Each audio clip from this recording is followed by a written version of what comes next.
it's time for us to get all of the Imbued Keys. I'm going to show all 3 locations. Obviously the first one is rather easy, up in the 4 belfries. So we'll start with the one that is furthest away, and that is here in the Celia town of Sorcery. It's actually in this building just here on the eastern side.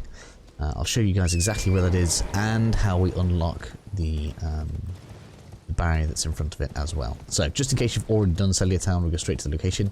So you can come straight up these main stairs. Just be careful, there will be enemies here, but if you're quick you can get past a lot of them. But there will be, this part here in particular is quite heavily guarded. There'll be an enemy around the back of there and something over that way. But here is the Imbued Key. So ordinarily, if this is your first time here, this will be locked by a barrier. To unlock it then, you can just basically come over to the, I think it's like the northern end. So if you'd have taken a left instead of going straight up the stairs from over that way, or obviously if you follow me around, you can just come around here and up the stairs. We'll have this tree branch / root that sticks out. We'll go straight over the houses there. Wow, I completely missed that because I'm crazy. Let's have another go at this. So we're going to jump over to this building. You want to aim for the middle of this roof. So you can get onto this one. Straight over here. And we're going to do the same here onto this roof.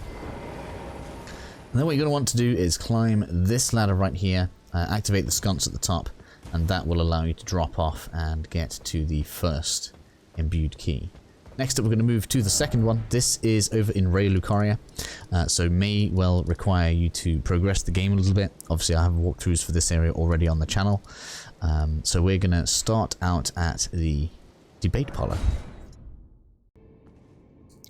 Okay then, so for the second Imbued Key, as we said a second ago, over to the debate parlor. We're going to be heading out into the north, which is kind of the path of progression anyway. Obviously, the enemies here have already been killed. That actually took kind of a while to go up and down all the drop-offs we've got to do, and then all the way back around. So if this does help you, please leave me a like and subscribe to the channel. That helps me out a ton. So we're just going to come up this way. This is Jason. That's good.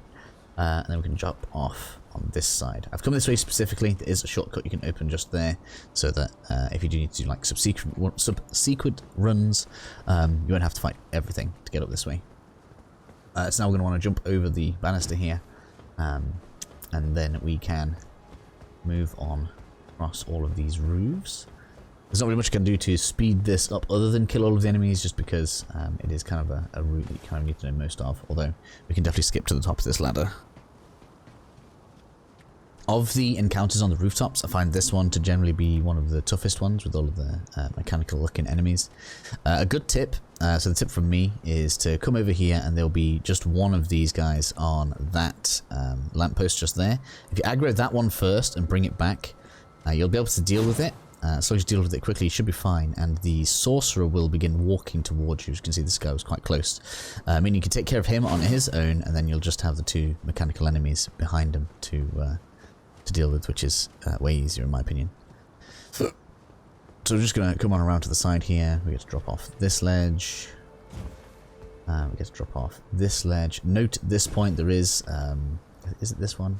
Yeah, there is hidden loot over that way. If you haven't been around here before, consider getting the crossbow if you wish to.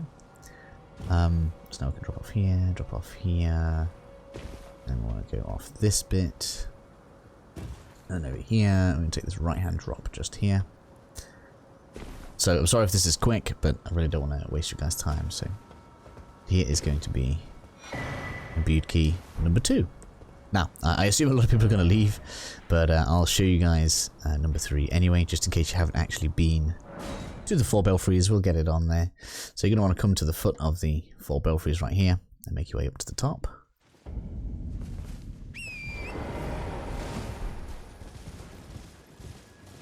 You guys don't need to see the journey. 1 second. Okay, so after following the fairly linear path up to the top, then there's a couple of like spirit giants, but they really don't chase you particularly far. You'll have all of the belfries up here. Now the one at the back, which I guess you may consider the 4th one, should have the chest, which will give us the 3rd Imbued Key.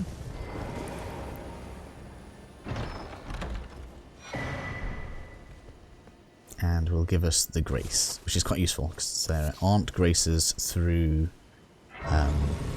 any of the belfries, so this kind of gives you a nice place to anchor to if you want to do all 3 of the belfries in one go, which is probably going to be the next video that we do directly after this one. So maybe I'll link that in as the 4 belfries guide, and then we'll have 4 belfries linked to this one in case people want to get the keys. I feel like that makes a good amount of sense.